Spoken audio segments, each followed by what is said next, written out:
우리 계속해서 우리 성령의 9가지 열매를 살펴보며 은혜 나누고 있습니다. 오늘 우리가 살펴볼 성령의 열매는 온유입니다. 성령의 9가지 그 열매가 다 참 좋고 중요하지만 저 개인적으로는 이 온유의 열매가 가장 그리스도다운 성품이고 사랑, 자비, 오래 참음 이 모든 성품들이 다 합쳐져서 만들어내는 것이 온유함입니다.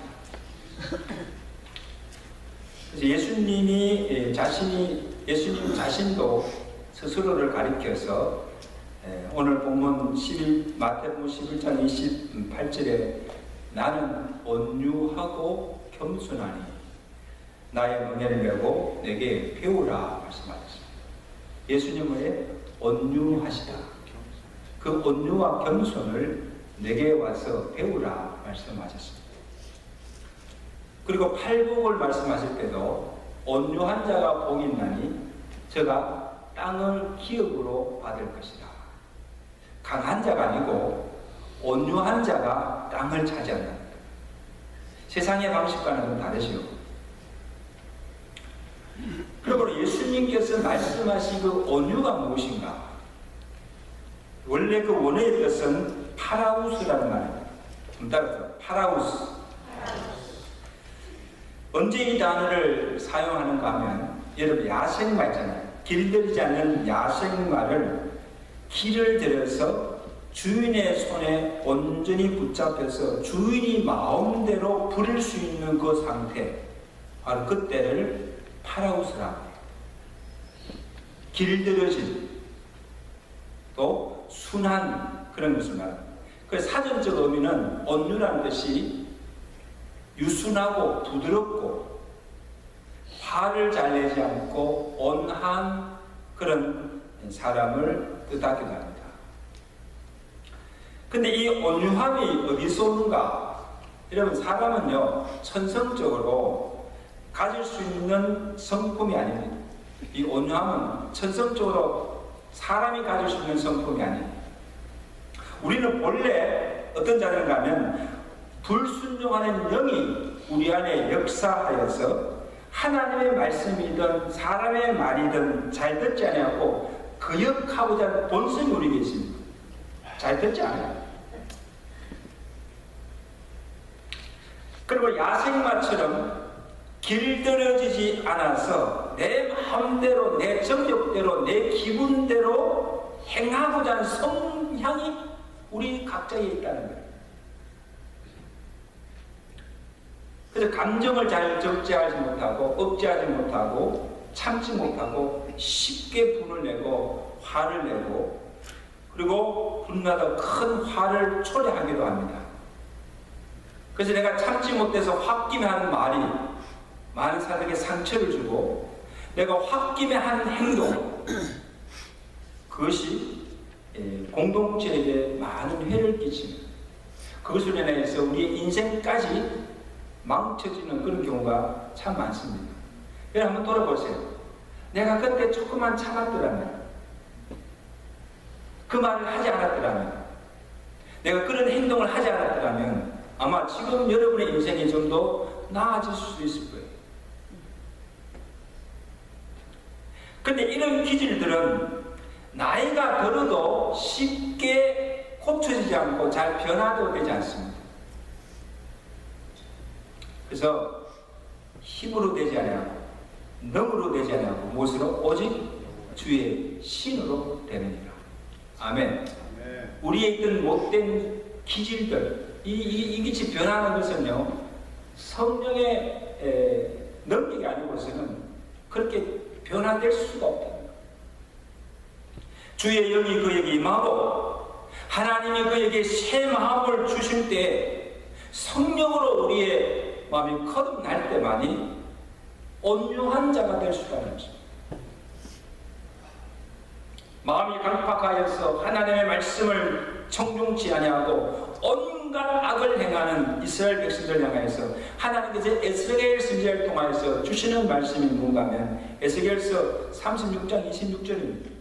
내가 너희에게 새 마음을 주고 너희 속에 새 영을 넣어주어서 너희 몸에서 돌같이 굳은 마음을 제하고 부드러운 마음을 줄 것이며 또 내 영을 너희 속에 두어 너희로 내 율례를 행하게 하리라. 이래보세요. 여기서 새 마음 또 뭐예요? 새 영을 너에게 주어서 너희 안에 그 굳은 완악한 마음을 제하고 부드럽고 혐한 마음을 내가 줄 것이다. 그래서 너로 하여금 하나님의 율례를 행하도록 순종하도록 만들어 주시겠다는 것입니다. 할렐루야. 우리의 본성으로는 그렇게 할 수가 없어요.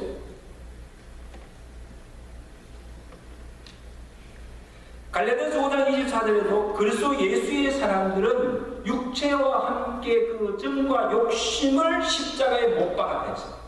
굉장히 중요한 말씀입니다. 깝니다. 그리스도의 사람들은 그리스도의 사람들은 육체와 함께 정과 욕심을 십자가에 어떻게 하였다? 못 박아 죽였다는 거죠. 이 정이 뭡니까? 분을 바라게 하는 것, 화를 내게 하는 것, 성질 부르는 것, 이 모든 것을 예수 믿는 동시에 그 십자가에 그 모든 것을 박았다는 거예요. 죽였다는 거예요.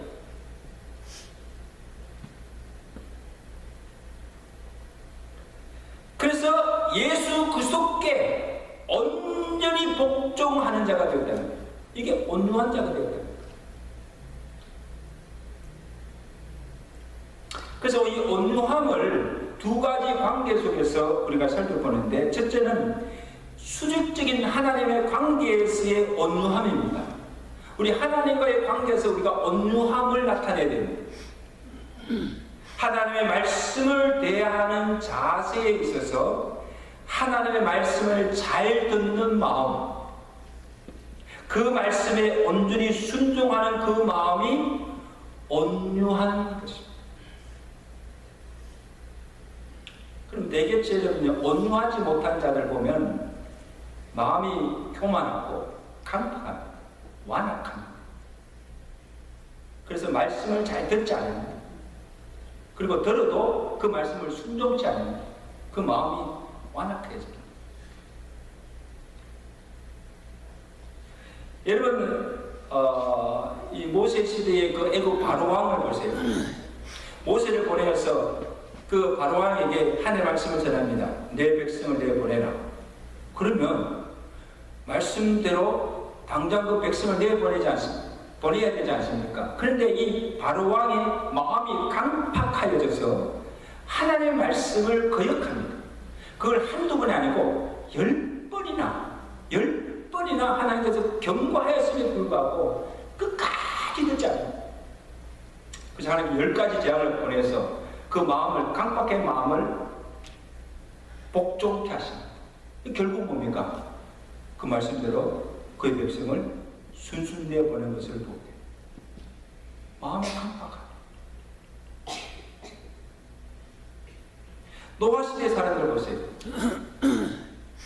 하나님께서 노아를 통하여서 홍수가 있을 것이다. 그걸 회개하고 돌아오라고 그렇게 말씀하셔도 불구하고도 노아 시대 사람들은 그 말씀을 경외했습니다. 롯의 자식들 보세요. 그리고 소돔과 고모라 때도 마찬가지입니다. 하나님께서 이 성을, 죄악의 그 성, 이 성을 불로 심판하실 것이니 너희가 이제라도 회개하고 돌아가라고 하나님의 말씀을 경고하였음에도 불구하고 이 롯의 자식들이 뭡니까? 그 말씀을 농담으로 여긴다는 거. 여러분, 어떻게 하나님의 말씀을 농담으로 여기고 경외 교주가 있습니까? 그 마음들이 강파해서 완악해졌기 때문에. 하나님의 말씀을 들어도 거역하는 것입니다. 사도행전 7장 54절을 보세요. 스데반의 설교를 들은 유대인들이 어떻게 반응합니까? 그 마음에 찔려 그리고는 저를 향하여서 이를 갈거늘 돌로 스데반을 쳐 죽이기까지 하였습니다. 왜 그렇습니까? 그 마음들이 온유치 못하고 완악한 정도입니다. 그래서 야고보서 1장 19절 21절 보면 더러운 것과 넘치는 악을 내어버리고 너희 영혼을 구원할 바 마음에 심긴 도를 온유함으로 받으라. 어떻게 받으라? 온유함을 받으라. 마음을 강팍하게 하지 말고 겸하게 그 말씀을 받으라는 것입니다. 이런 마태복음 13장 예수님께서 하신 그 씨 뿌리는 비유에서 많은 열매를 맺는 밭이 옥토에 뿌려지십니다. 그 옥토가 뭡니까? 하나님의 말씀이 뿌려질 때 그 말씀을 잘 받아들이는 마음, 이게 옥토입니다. 이게 온유한 심령입니다. 그래서 사도행전 2장에 보면 베드로가 성령 충만하여서 유대인들 앞에서 설교를 합니다. 그 베드로의 설교를 들은 이 유대인들이 또 어떻게 반응하면 전혀 다른 반응을 하는 것을 보게 됩니다. 사도행전 2장 33절에 보면 저희가 이 말을 듣고, 이 말이 누군 말입니까? 베드로의 설교를 듣고 마음에 찔려 형제여 우리가 어찌할꼬 가슴을 치며 통회하며 회개하고 믿고 주께로 돌아오는 역사가 일어났습니다. 할렐루야. 여러분, 베드로나 스데반이나 다른 말씀을 전한 것이 아니라, 다른 복음을 전한 것이 아니라 예수 그리스도의 십자가의 복음의 말씀을 전가했습니다. 너희가 이제라도 회개하고 믿고 구원함을 받으라. 동일한 말씀을 전했어요. 동일한 복음을 전하였어요. 그런데 한 부류는 악감을 품고 그 말씀을 전하는 스데반을 향해서 이를 갈며 그를 돌로 쳐주기로 하였지만, 또 다른 한 부류는 같은 말씀을 듣고 그 말씀에 찔렸어. 형제여 우리가 어찌할꼬 가슴을 치며 통회하며 회개하며 주께로 돌아가는 역사가 일어났다는 사실. 이게 무슨 차이입니까? 무슨 차이예요? 말씀의 문제가 아니에요. 그 말씀을 듣는 자의 마음의 상태가 문제라는 것이죠. 그 말씀을 듣는 자의 그 마음이 완악하냐 부드러우냐, 겸손한가 교만한가, 이것이 문제가 되는 것입니다. 여러분, 오늘 이 시간도 지금 그 하나님의 말씀이, 동일한 말씀이 지금 선포되고 있어요. 여러분이 지금 동일한 말씀을 다 듣고 있는데, 이 가운데도 주의 말씀을 듣고도 은혜 받는 자가 있고 은혜 받지 못하는 자가 있습니다. 말씀을 받아들이는 자가 있고 말씀을 거역하는 자가 있습니다.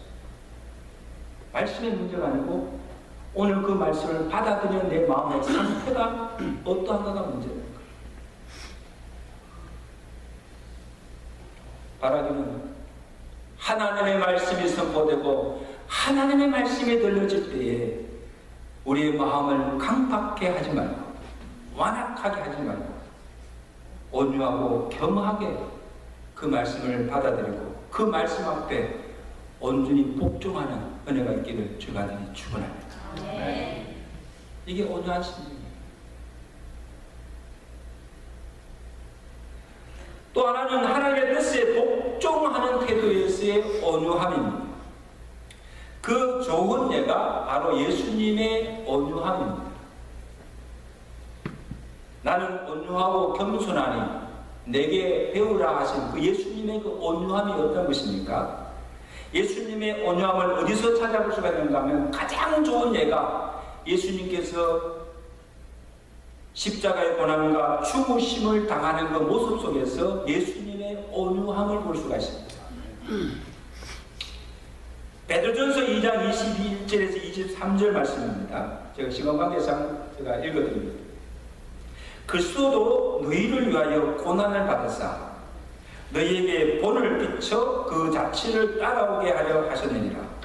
그는 죄를 범치 아니하시고 그 입에 거짓도 없으시며 욕을 당하시되 맞대어 욕하지 아니하시고 고난 당하시되 위협하지 아니하시고 오직 공의로 심판하신 이에게 부탁하시면 친히 나무에 달려 그 몸으로 우리의 죄를 감당하셨습니다. 여러분, 가만히 묵상해 보십시오. 예수님께 당하신 그 십자가의 고난과 그 죽으심이 없다는 것입니까? 예수님은 아무 죄가 없으십니다. 아무 죄가 없으십니다. 사람들에게 욕을 먹을 이유도 없습니다. 비난받을 이유도 없습니다. 그리고 고난당할 이유도 없습니다. 심지어 십자가에 달려 죽으실 이유도 없습니다. 근데 주님은 자기를 향하여서 욕하는 자들에 대해서 욕하지 않았습니다. 그 욕을 다 받았습니다. 자기를 치는 자를 향하여서 강토를 했지 않으셨습니다. 자기를 고소하고 참소하는 자들에 대해서도 아무 대꾸도 아니. 그리고 어떻게 그렇게 할 수가 있습니까?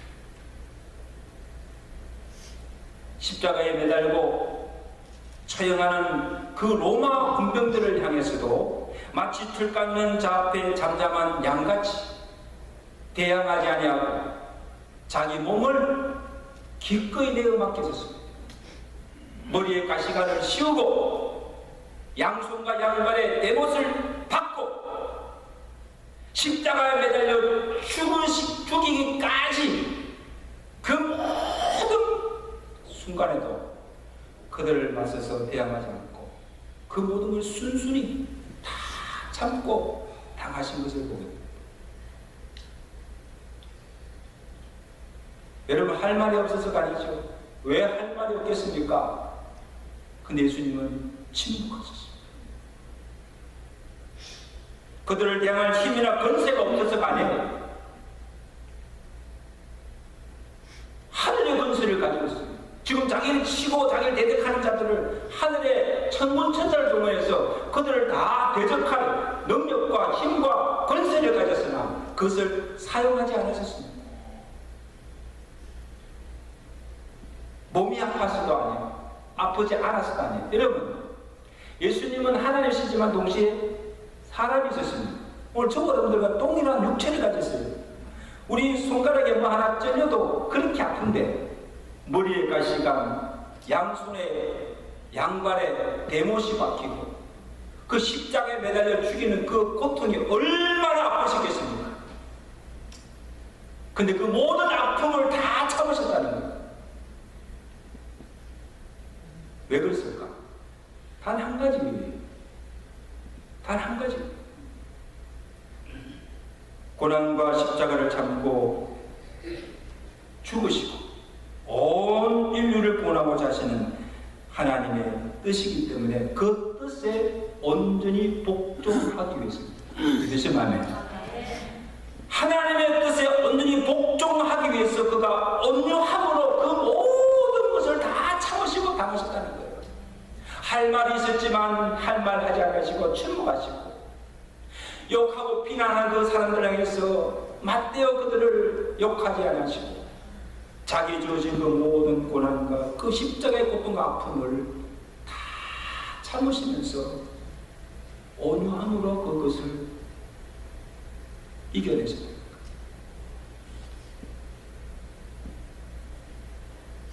그의 뜻에 복종하기 위해서 참는 것이고 당연히 행사할 수 있는 권도 포기하는 것이 이게 예수님의 온유함이라는 것입니다.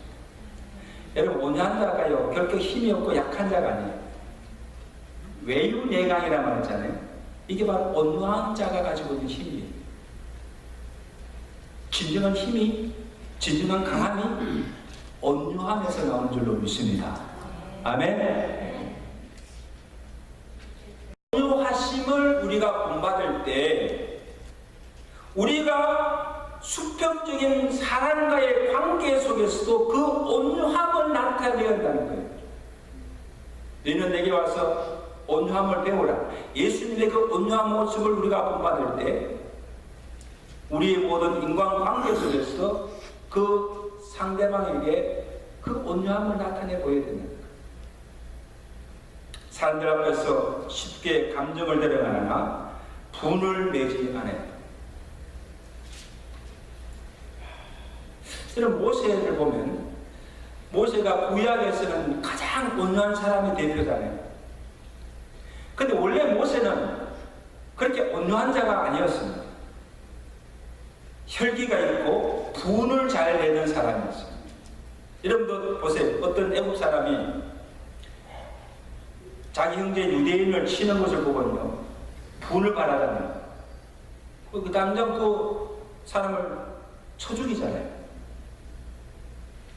그리고 광야 생활 중에 이스라엘 백성들이 말을 듣지 않고 막 원망하니까 이 화가 나서, 이 모세도 지도자가 화가 나서 그 자기를 원망하는 그 이스라엘 백성들에서 분을 발하잖아요. 그러면 지팡이를 막 내리치기도 하고 그 백성들 앞에서 막 분을 발하고 그거로 인해서 하나님께서 책망받잖아요. 그런데 그 후에 이 모세가 하나님께서 그 모든 광야 생활을 통해서 40년의 광야를 통해서 그를 연단시키시고 훈련시키십니다. 그런데 그 후에 모세의 모습 속에서 별 발견할 수 있는 것이 온유한 자가 되었다는 거예요. 할렐루야. 그 성질 부리고 화 잘 내는, 자기가 감정을 조절하지 못하는 그 모세가 나중에 오면 가장 온유한 자의 대표로 소개하고 있습니다. 민수기 12장 3절에 모세의 온유함이 시면의 모든 사람들보다 성하였더라. 그렇게 말합니다.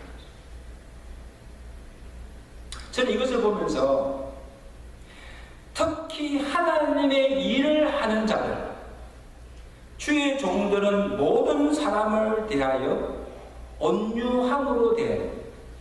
온유함으로. 디모데후서 12장 3절에 사도 바울이 마땅히 주의 종은, 이 주의 종은 하나님의 일을 하는 그 모든 사역자들은 다투지 아니하고 모든 사람을 대하여서 온유하며 가르치기를 잘하며 거역하는 자들을 온유함으로 징계하지. 이게 참 지도자들이 가져야 할 성품 중에 가장 중요한 것이 온유함입니다. 제가 그 성산교에서 제가 요즘 신학교 다닐 때 성산교에서 부교육자로 사역할 때 그 담임 목사님 윤종호 목사님께서 제게 해주신 말씀이 아직도 잊지 않고 마음판에 새기고 있는데, 제가 목회를 하면서 참 그것이 참 진리라는 말씀을 깨닫습니다. 목사가 교회 앞이나 성도들 앞에서 낸 화는 영원한 화다. 보통 사람이 화나고 홧김에 하고 하면 뭐 내가 잘못했다 하고 풀 수 있는데, 근데 목사가 성도들 앞에서 한 말, 이런 것들은 그에게 영원한 상처를 준다는 거예요. 아무리 세월이 흘러도 잊혀지지 않고 치유되지 않는 것이다. 그러니까 말 조심하라. 절대 성도들 앞에서 분을 내거나 화내지 말라. 제가 그때부터 지금까지 제가 그 말씀을 내가 지키려고 지금 최선을 다하고 있습니다.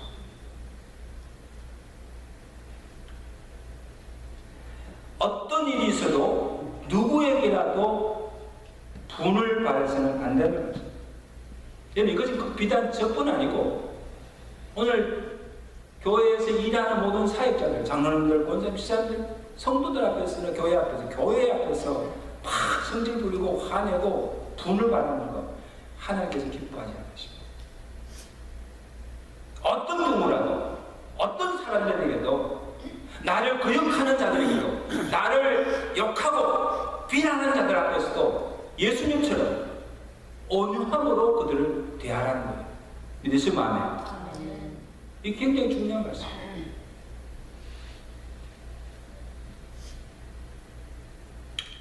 내게 잘못하거나 범죄하는 자들에게 대해서도 우리가 온유함으로 대해야 됩니다. 그들을 쉽게 정죄하고 비판하고 그렇게 하지 말라는 거예요.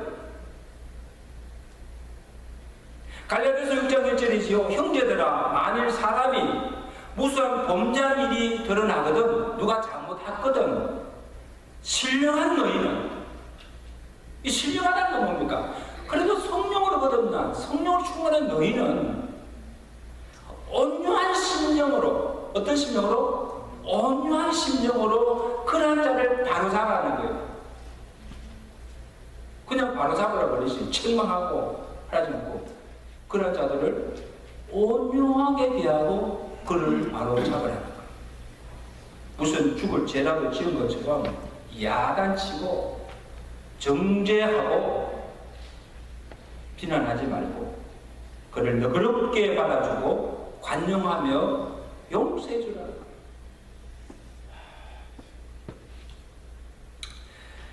여러분, 예수님이 그 현장에서 가늠하다가 잡힌 여인이 끌려왔어요. 그래서 그를 끌고 온 서기관들 바리새인 유대인들이 율법을 들이대며 율법에 의하면 이 가늠하다 현장에 잡힌 여인을 돌로 쳐 죽이라는데 돌을 들고 예수님 어떻게 할까요? 쳐 죽일까요? 어떻게 할까요? 그때 예수님께서 그들에게 하신 말씀이 정말 기억하셨어요. 너희 중에 죄 있는 자가 너희 중에 죄 없는 자가 돌로 쳐라. 여러분, 예수님께서 그 여인이 무엇을 잘못했는지 몰랐을까요? 간음죄를 지었어요. 예수님도 알고 계셨어요. 율법에 의하면 그들 돌로 쳐 죽이는 것도 다 알고 계셨지만은 그러나 그 예수님은 그 여인을 온유함으로 대했다는 거예요. 온유함.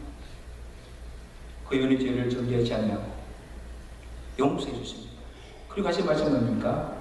나도 너를 정죄하지 않으니 가서 다시는 죄를 범치 마라. 할렐루야. 네. 여러분, 정말 그렇게 할 수가 없어요. 우리는요, 형제의 잘못, 허물만 보면 그걸 참지 못하고 자꾸 덜 추워내잖아요. 없는 것도 만들어서까지 덜 추워내고 정직하고 비난하고.